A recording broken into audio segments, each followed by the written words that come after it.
One. Here we go. Remind me not to press the red button. Oh my God, you got so excited last time that you hit end on a podcast way too soon. Yeah. Ooh. Anyhow, welcome guys to another episode of Charlie and Ponyo. Hi. That's Charlie and I'm Ponyo, and this is episode 91. It's good that you're keeping count. Yeah, somebody's got to keep track. Yeah, that's true. That's right. What's going on? Oh. You look good today. Do I? Not really. Oh, thanks. Nah, you look good. Oh. What's going on? I haven't brushed my hair. I haven't had a shower yet. I'm living it up. I'm making the most of this isolation. Not waxing, not shaving. Anyway, you know what it is? We're going back. Au natural. We're going back to the man cave period. Mm. The Aztec. Oh. I don't mind you in this state. What? You look gorgeous. Like a hippie? No, just like, normal. You don't need all the panda eye, doing your hair, dressing up. Caking on the face, cake on the face. Layer cakes. No, honestly, so dead honest. You don't think that's hot? It serves its time and its purpose. Explain. What time and what purpose? Like if you're going out and shit. If you're going out.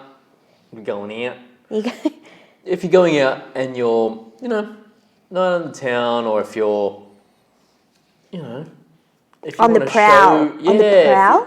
If you're trying to hunt for the sausage. Yep. Then. But don't you think it's misleading? Then put the lather it up. Like I'm not dissing any of the girls out there that go through all that stages of eyelashes, Botox, whatever. Not dissing. Each to their own. But for me, I ain't got time for that. Why? I just don't. And I think it's a waste of money a lot of times. Well, makes people look nice. Makes people feel nice. That's true. So, I mean, if it helps their confidence and if it helps them feel good about themselves, then go ahead. But for me, I don't need any of that. You don't need that. I've got the worst You're beautiful nails. just the way you are. Oh my God. Are you going through a stage where you're just rambling off lyrics? Because it feels like that. Rock your body. I am. So Charlie's going through a stage where he's obviously trying to say the lyrics throughout the day as much as possible instead of using his own words. Yeah. That's what's happening in our household. That's how exciting. That's my new thing in meetings and working. Oh. While working. So do you prepare for that? Do you rock up to meetings or... Well, we're not rocking up to meetings anymore because there's no face-to-face, so we're rocking up to Zoom or MS Teams or WebEx. Do you come in prepared with your lyrics? Or, let me break the question down, do you come into a meeting prepared? Should I? I just realised what I just said. This is a double banger. I'll answer your last question first. Last question first. No. You don't come in prepared? No. You just wing it? Oh, no, because... babe. I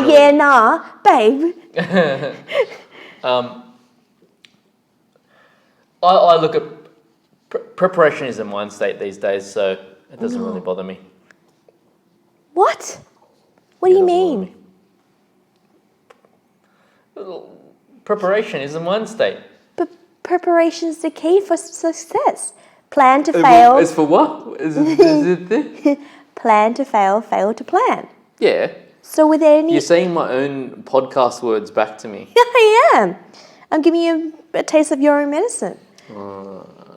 Is that what it is? I think it's important. There's a few things. I think I'll answer my own question since you didn't answer properly. I answered the question. So, and then the question that you answered before that. Yeah. I can't even remember what it was. Clearly you don't listen to me. Anyhow, so I'll answer that. I'll ask myself that question. Do I go into a meeting prepared. Uh-huh. It depends on the situation. So if I'm hosting the meeting, hell yeah, I'm going to prepare for it. And I have an agenda. I'm that type of person where I stick to the time. I stick to the agenda. If there's anything that's not on the agenda, we'll put in the car park and then deal with it later on, offline, as they say. If I'm participating in a meeting that it only covers a fraction of my project, then I don't really prepare for it because it's only a fraction of it. But if I'm participating as a co-host or something major that I'm, partly, have a lot more contribution to, then of course I'll need to prepare just in case they throw a question at me at the meeting. So yes, preparation's the key. Yeah, cool story. No, nowadays for me, it's probably comfortability breeds complacency. It's gotten to the point where I can. It's just Because you know your stuff. There's a difference, just babe. Well, that is actually preparation as well, because the fact that you know your product, you know what you're talking about, that is actually preparation in itself. Yeah, you. Yes, I am right. Yeah, you're making it sound better than it actually is, and it's not anything like that. I don't need to. I need to prepare with some of these people. Well, let's agree to disagree then. They're sometimes people's ideas are like come better from a monkey eating peanuts. But anyway, I'm getting a bit too subliminal. What else is going on? Oh, just people weaving in and out of lanes, people who are supposed to be in their own lane, but they're not, and it's pissing me off. Ooh.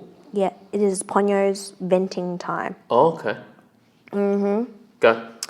Tell me a story. Discuss. Yeah. No, just in general. People not riding lanes properly. Yeah, they're constantly weaving in and out of lanes, trying to get to the front, where they're speeding down and they're not being mindful and checking their blind spots. Ooh. Which is causing more issues, and they don't realise that. They're the only one. Yeah. So yes.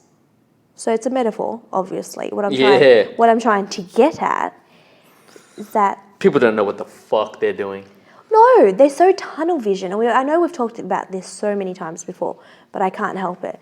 It's that tunnel vision where they only have one end goal and they don't see anything else beside them, behind them, or wherever. And it's like, well, hang on. Where's the empathy? Exactly. Where's the onus? Where's the anus?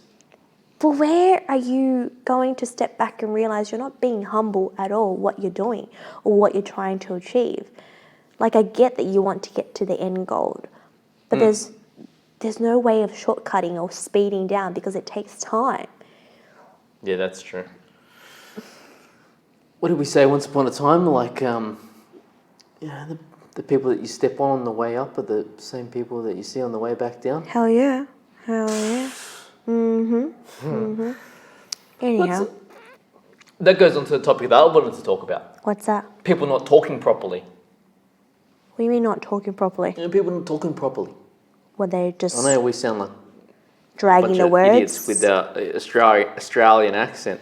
No, but it's like in everything from Twitter to, like, don't even get started on Twitter, emails, in conversation, even on the phone when you're in a team meeting, similar to what like you were just saying. They're not succinct with their message? Yeah, and there's a massive... They need to calibrate what they're saying with their actions sometimes. And you know the funny thing that I've realised, especially like in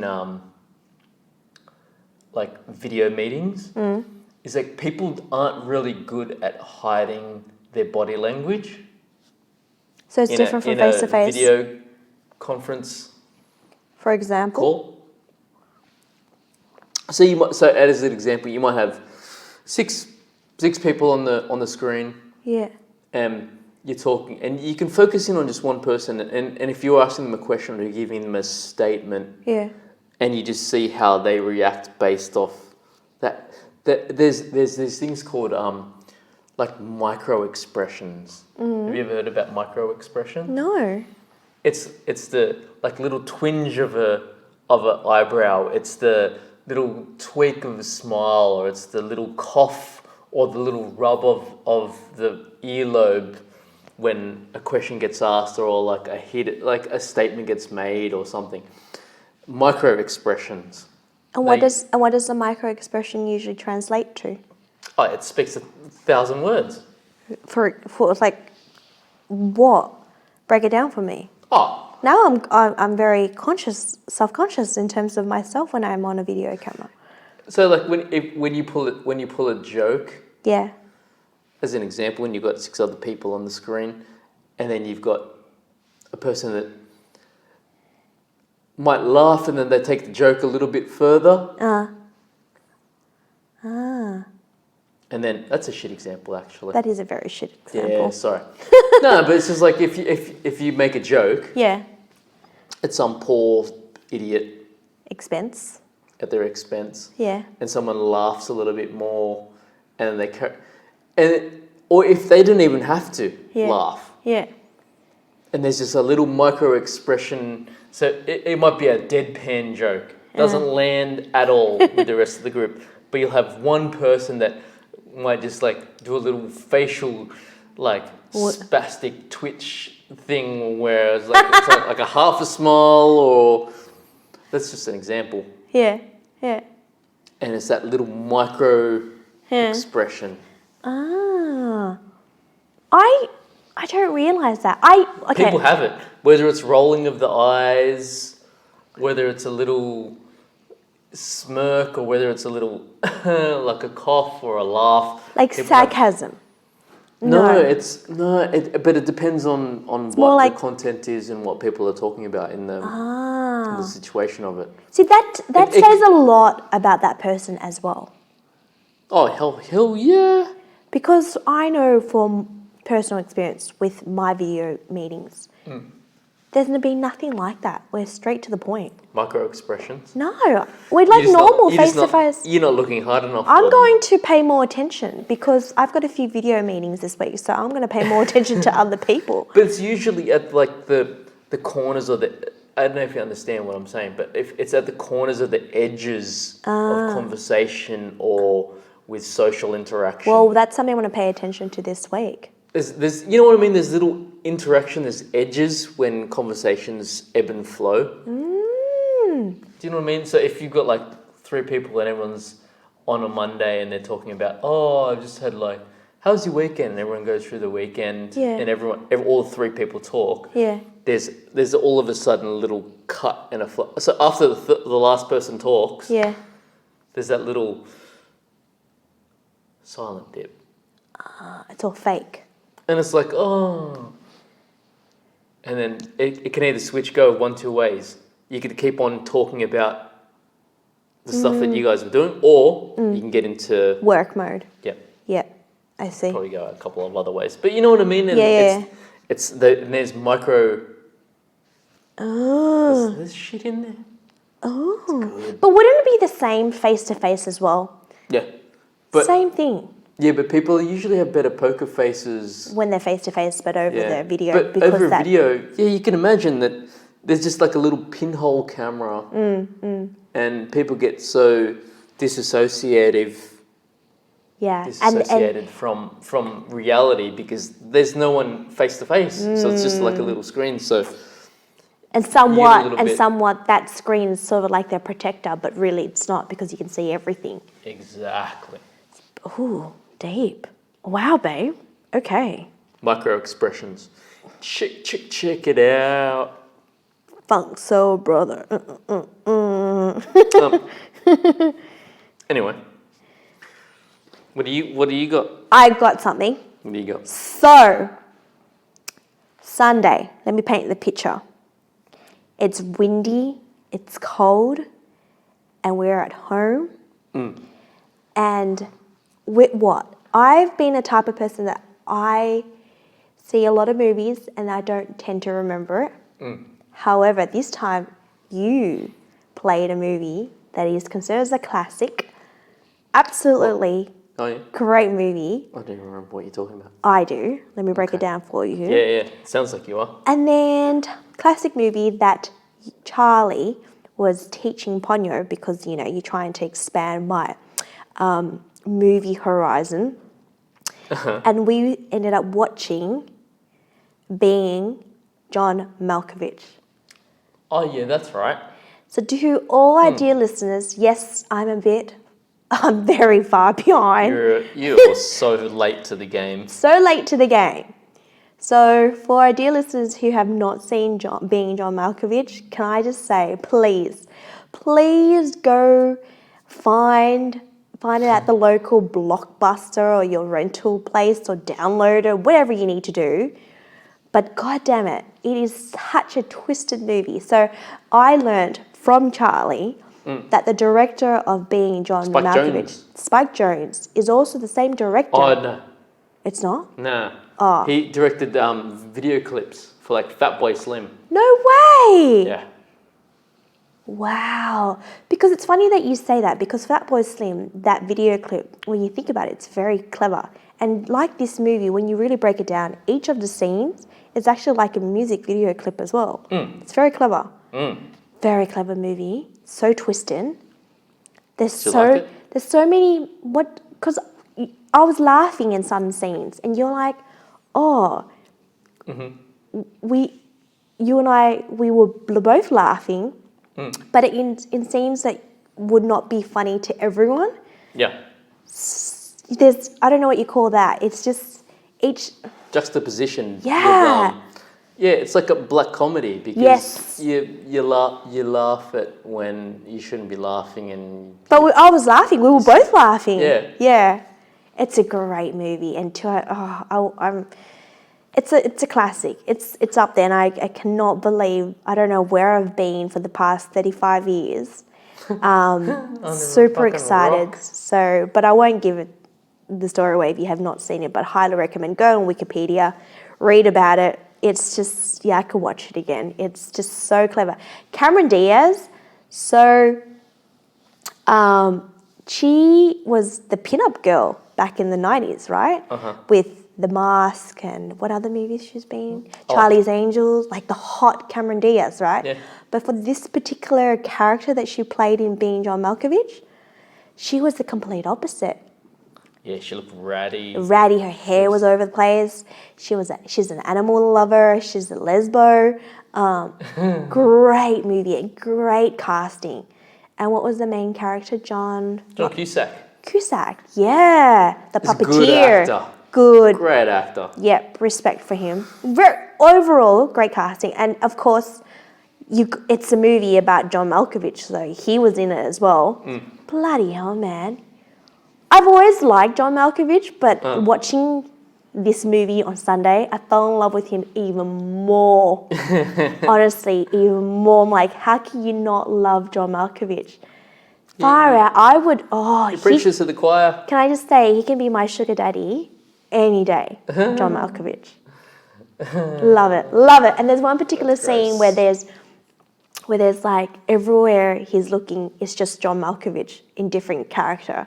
So John Malkovich as the waiter, John Malkovich as the lady, hot, sexy lady, and he plays each of those roles. That particular scene is like a music clip, actually. Plays so well. I'm like, damn. Well done, Spike Jonze. Well done. Definitely a 5 out of 5. That was a quick movie review. 5 out of 5? Yeah. Thank you, Charlie, for playing that. No worries. Where that came from. So, in other news, you ready for this?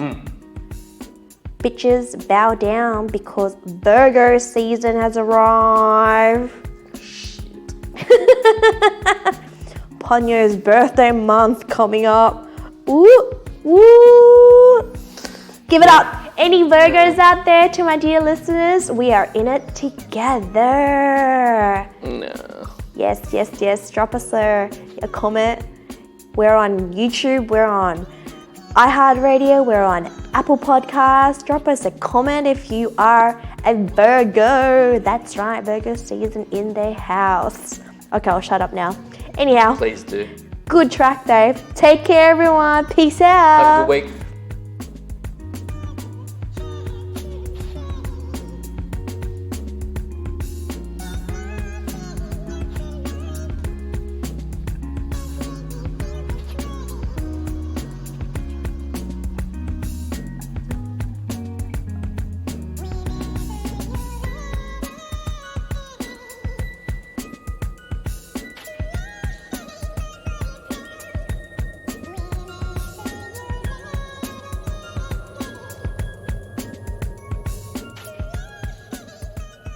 I don't know. I remember Virgos being cooler than that. Whatever.